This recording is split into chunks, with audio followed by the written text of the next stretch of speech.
And I'd like to turn it over to Rita now to share for 15 minutes on the 9 tools of recovery. Thank you, Rita. Hi guys, my name is Rita and I am a recovering compulsive overeater. So I shall start. So the 9 tools are, as we all know, a plan of eating, sponsorship, meetings, the telephone, writing, literature, an action plan, anonymity and service. And I personally, for myself, kind of do a lot of them subconsciously without thinking. And I want to talk now a bit about my progress through them, both in recovery and out of recovery. So I just want you to remember one simple thing about the tools. It is really easy to work the tools and not the steps, but it is absolutely impossible to work the steps without the tools. Just bear that in mind. Because until you do the steps rigorously and honestly, you're just treading water. You're holding your breath. You know that moment before, I've had a lot of scans because I've had cancer. So that moment when they ask you to hold your breath and you go, that to me is the steps. That, you know, and I can't let my breath out until I'm through them, at least 4 and 5 anyway for me. So if you can just remember back, the 2 books I'm going to talk about the most, well, actually the book I'm going to talk about the most is the Alcoholics Anonymous book, and I'm going to talk about the tools through this book. So in the big book, Bill said alcohol was my master. So that was the same as me for food. Food was everything. Bill W talks about liquor ceasing to be a luxury. It became a necessity. I didn't taste my food. I inhaled it. It was eaten before I even knew. It was eaten really fast. It was eaten really quickly. It was eaten over sinks. It was eaten. And I remember my first away meeting, people would talk about bins, eating out of bins. And I'd be thinking, Craigie, what's wrong with them? But you know why? My food never got to the bin. I ate everything. I was brought up in Ireland from an early age, you know, don't waste your food. Don't. My mother used to stand over me going, don't you waste that now. There's children starving in Africa. And I used to think, well, you're not going to post it to them, are you? And I couldn't understand, but I'd eat and eat and eat. I was terrible. And then I just thought, so the plan of eating wasn't there. My plan of eating from an early age was complete grazing from dawn to dusk, from getting away, as it was numbing my feelings. So I think the plan of eating brings structure. I'm going to say what each plan to me brings, and it definitely brings structure. What it actually says in a way is a plan of eating helps us abstain from compulsive eating. This tool helps us deal with the physical aspects of our disease and achieve physical recovery. So in the doctor's opinion, we hear about what our real problem is about food. We heard about alcohol, but I'm going to say food, that it's a twofold illness. One, it's an allergy of the body. When I eat in certain ways, I cannot reasonably predict what will happen. I may trigger a binge. I must stop eating my toxic and alcoholic foods. I can't put whiskey in the milk, so I can't have sugar. For me, I eat 3 meals a day and I don't snack. That is my plan of eating. That plan is photographed and sent to my sponsor. I have a list of things. I remember when I first gave up sugar, and anything snacky, anything grabby, anything that comes in a bag, you know, your popcorn, whatever. I used to eat really healthy popcorn. I used to think that was acceptable. And then I realized anything that you've got to barter, negotiate, or grieve is just a no-no for me anyway. The second part that we learn in that doctor's opinion is the mental twist. My head tells me it's okay to eat these foods. Like it's, you know, it says in the big book, in the doctor's opinion, the quote is, we believe, and so suggested a few years ago, that the action of alcohol in these chronic alcoholics is a manifestation of an allergy, that the phenomenon of craving is limited to this class and never occurs in the average temperate drinker. These allergic types can never safely use alcohol in any form at all, and once having formed the habit and found they cannot break it, once having lost their self-confidence, their reliance upon things human, their problems pile up on them and became astonishingly difficult to solve. That was me with food. I have friends who eat and I look at them. I have a friend and I remember being in her kitchen once back at home in Ireland, and she's really busy with the kids. And I remember eating half a biscuit and I remember looking at her thinking, are you insane? By the time I was in relapse at the time, by the time she'd had that half a biscuit and then was chatting away, I couldn't concentrate on the food, what she was saying. I couldn't concentrate on anything because I was thinking I would have eaten the packet and found more and then got in the car and drove and got more if there was none there. So it's just, I began to realize over the years that I wasn't the same. But until I came into OA, I didn't realize I was an addict. I just thought I was greedy. I just thought it was down to just pure greed. So if we keep chopping and changing our food plan, we're just like the alcoholic, that it says more about alcoholism. Therefore, it is not surprising our drinking careers have been characterized by countless vain attempts to prove we could drink like other people. And it goes on to say the delusion that we are like other people, or presently maybe, has to be smashed. We have to get out of our head that we can have just one. In my plan of eating, I can't have just one. I tried it. Oh God, did I try it. I tried the whiskey and the milk, and believe me, I didn't wake up in New York like it says in the story, but I woke up, and with a fogged head. I tried, and that's what I ended up in relapse. That's what ended up. I had 5 years of heaven and away. I lost 140 pounds, and I had more or less 7 years of relapse, and it was horrific. I kept coming back, but it was horrific. I couldn't put the food down. The food has got to go down, because I was basically putting myself into withdrawal constantly, because I was constantly putting whiskey in the milk. I was constantly trying something. So I was in withdrawal all the time. It takes a good 2 or 3 weeks for all the shitty food to get out of your system. And it was that, and I've been there. I've tried other ways. I've tried every single diet program there is, everything. I've lost countless weight. I mean, I've probably lost about a stadium full of people of weight and put it all back on again and more. In my relapse, I put even more weight on, and I have to smash that delusion in my head. Oh, I could just do it. And funny, I did a big shop yesterday, my weekly big shop, and I hadn't been in the supermarket in a long time. And I was in Waitrose, and I just was in a wee bit in a funk. I was just in a bit of a bad mood, and I could hear sort of some of the food going, oh, I'd be nice. That'd be nice. Why didn't you bring me home? And I was thinking, no, I bring you home, you'll wreck my house, you'll wreck my head, and you'll wreck everything in my life. So it was like, I just got what I normally get, because I knew what was on my plan. I knew what my plan of eating is. For me, it's the most important. It's actually the most important tool, because without it, everything else falls apart. It's the foundation stone of my recovery. So that's why I plan. And I don't know if you read the book, the stories in the big book at the back are brilliant. And there's one called Window of Opportunity. And the guy says, if you're an apple, you can be the best apple you can be, but you'll never be an orange. And that's what we have to remember. I'll never be a friggin' orange, and I'd love to be an orange someday. And I'd like to be an apple another day, but I can't. As long as I accept and I know where I am, then I can deal with it. So that's why I plan. I just can't trust my mind. I cannot trust my mind if I'm dodgy or feeling a bit negative. So I always encourage my sponsees with their plans to get their traffic light food, their red, amber, and green. I don't really believe in amber foods. I want to clarify that, because I feel amber are just the foods you want to keep on eating and make them green, but they never quite make it to green. And like I said before, if you have to barter over a food, it's got to go. Normal people don't do that. They don't sit and go, oh, I think I really like that a wee bit too much. And I always find if my plate has gone a bit white, in inverted commas, or bland, then I know it's not all right. I know there's something wrong. There's lacking something. And I always say, sometimes I have always said to my, I heard this recently and I thought it was brilliant. If it's not nutritious, it's emotion, because why else would you eat it? So, but don't get me wrong, I enjoy my food and I love what I make, and I'm happy to share my food with people because I photograph it. So if you want some of my food porn, I'm quite happily to share that with you. But if you try to swear off something, recently I spoke to a fellow who could not give up diet drinks, and they were told by their sponsor to give them up for a month, and they said it finally dawned on them that they had a problem with them because they just didn't want to give them up. So for me, my plan is really clear. 3 meals a day, no sugar, no snacks, nothing in between. The reason I have nothing in between is because I'm not an Olympic athlete. I'm not training for anything. I go out on a mild walk every day. 3 meals a day is enough for me. Whatever your food plan is, that's between you, your higher power, and a nutritionist. You can talk to your sponsor about it if you want, but if you're ever in doubt, speak to a doctor. And I hear a lot from new sponsees, but I don't like vegetables. I don't like this. I don't like the healthy stuff. If you've wrecked your palate with salt and sugar all your life, you aren't going to like anything. So I also heard something really good from a really good speaker who said once, the first bite asks for the second. The second bite requires the third. This is when you pick up. And the third demands the fourth. And after that, the food screams at me and I hear nothing and I taste nothing. I taste nothing. It's gone in without any taste at all. So the next one brings me to the meetings, the tools. For me, meetings bring identification. Meetings given up, it says in a way, meetings give us an opportunity to identify our common problem, confirm our common solution through the 12 steps, and share the gifts we receive through the program. In addition to face-to-face meetings, OA offers telephone, online meetings and WhatsApp meetings. I'm going to give you a big news flash now. Meetings will not get you well.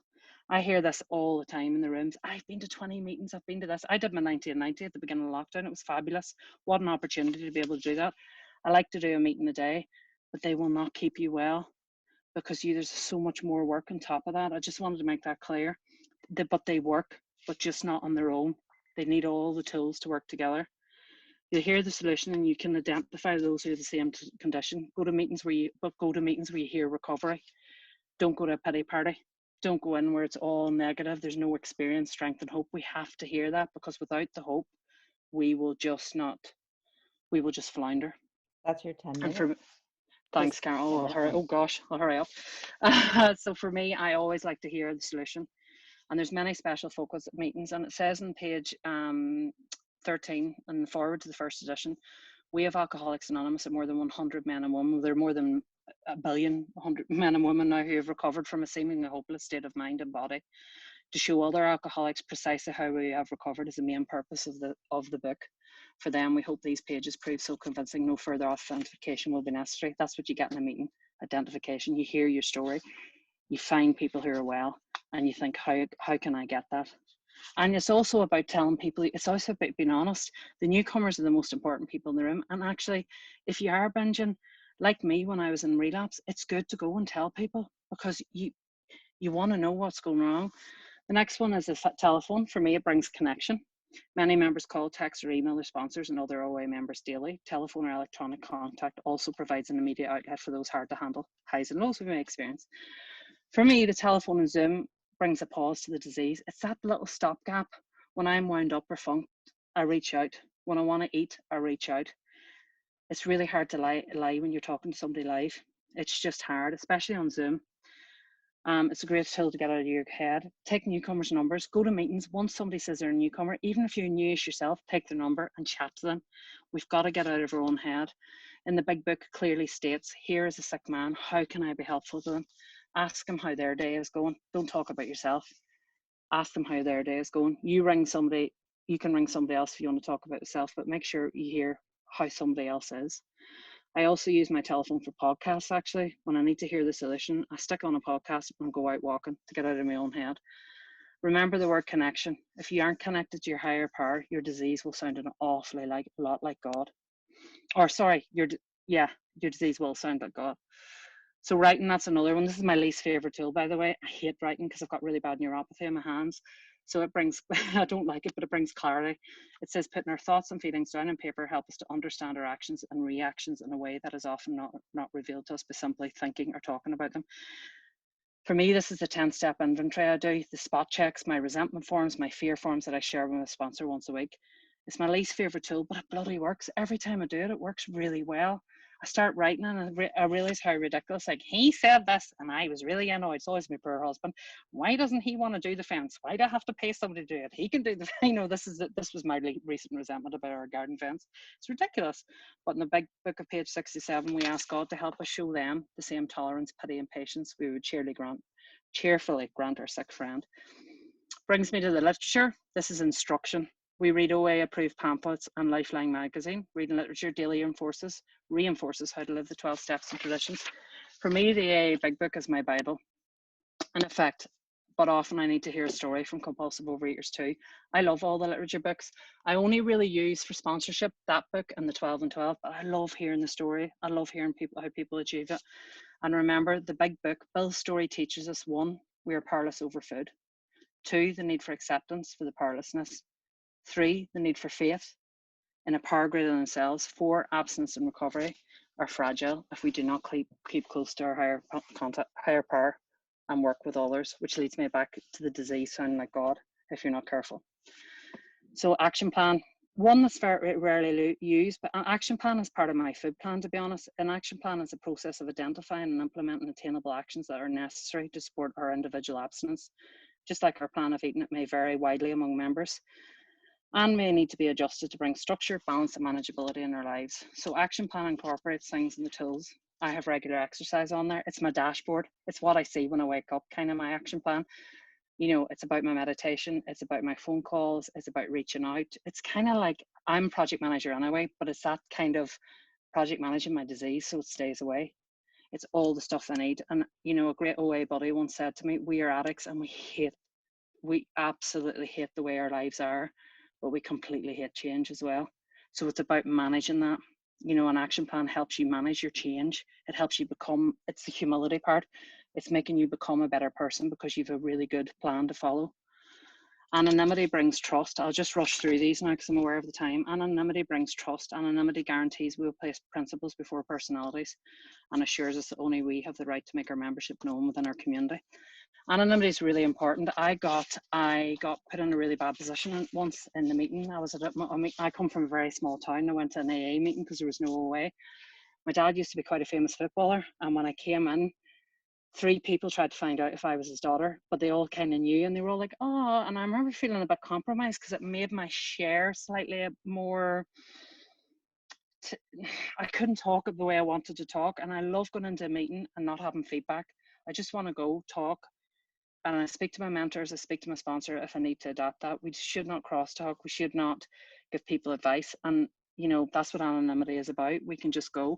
I never really understood when a very famous celebrity, I don't know if you remember, it was in the paper, she sued the Mirror, I think, for Naomi Campbell because she was caught at an NA meeting and she sued them. And I remember thinking the time was really strange because it wasn't a 12-step program. I understand it now because I think we don't have that right to blow people's anonymity. This is a spiritual program, you know. So I then talk about service. Any form of service that reaches a fellow sufferer adds to the quality of our own recovery. It says members can give service by getting to meetings, putting away chairs, putting out literature, talking to newcomers. There's so much you can do. I'm an intergroup rep, I sponsor, I lead meetings, and I'm not saying look at me, isn't that great, but I have to give service, I have to give back, I have to spread the message. It's so important. And you know, you might be early on in the program, you might still be, you can just call somebody. That's all you need to do is call, or just be the timer, or just read something. Just do something that doesn't involve you, that's helping others. And then the last one is sponsorship, which is one of my favorites. It brings guidance. OA does say sponsorship is one of the keys to our success. Working with others is vital. There's a whole chapter in it in AA in the book. For me, I don't want to be best friends with my sponsor. I don't want a sponsee who's a best friend. I mean, my sponsor has what I want, and I asked her how she achieved it. And the same thing goes is what I'm hoping I'm passing on to my sponsees. I do all love them dearly, actually, and you do get such a bond, and you do have to have that. They've got to be right for you, but they are there to guide you. They are there to guide you. It has to be the right fit, but they're there to guide you. Listen, find somebody who has what you want. Don't be asking somebody who's still drinking or eating. It's not going to get you anywhere, because if you're still getting the benefit from the food, you will never get the benefit of the program or the steps. You just won't, unfortunately. Your sponsor cannot be your higher power, unfortunately, either, because you will never, none of us in this call today will ever rise above being a human. That's as far as we're going to get. We are not going to become mystical gods. I'm afraid to break that to you, although I often think I am when I'm trying to do the program my way. And at the bottom of the page, it says, do not delay, but he did no ranting. They told him a practical program of action. That was 2 months ago, and the result was self-evident. It worked. Don't delay. If you're at the point now where you're thinking of getting a sponsor, don't look for the perfect sponsor. Just be willing, put the foot down and go for it, because there's no other way. And it said, my friend had emphasized the absolute necessity of demonstrating these principles in all my affairs. Particularly was it imperative to work with others. So just powerful. The food has got to go down. My food went down 14 months ago after a relapse, and I got propelled into the 4th dimension. All the promises have come true. I have never felt such peace around food. It doesn't talk to me the way it does. It talked to me yesterday about in the supermarket, but I just ignored it like I would in something I don't want to hear. But it just doesn't talk to me anymore. And I said, 2 week quotes I love, I want to finish on. Remember that fear knocked at the door, faith answered, and there was nothing there. And the other thing is, don't tell God how big your problems are. Tell your problems how big your God is. And at the end of page 97, and the reason I'm here today is it says, helping others is the foundation stone of your recovery, because we are selfish, egotistical people. That's what addicts are. And to help others is the most important. And by the grace of God, I'm well today, and the food doesn't talk to me. Don't get me wrong. My character defects come in now. I get impatient. You know, I get, I don't know, frustrated all the time, but it's okay. You know, my weight loss has been steady. This month I got weight today, lost again. Didn't lose like the whopping 4 kilos I did last month, but I lost. And I was saying to my sponsor, but it's not enough. It's not enough. I was saying to her this morning, and she went, "You've lost. It's great. You're working towards a physical." You know, there's a lot of stuff that frustrates me, but I Right. just have to keep it in the day. Oh, thanks, Carol. So I'll leave it there, and thank you all for letting me speak as well.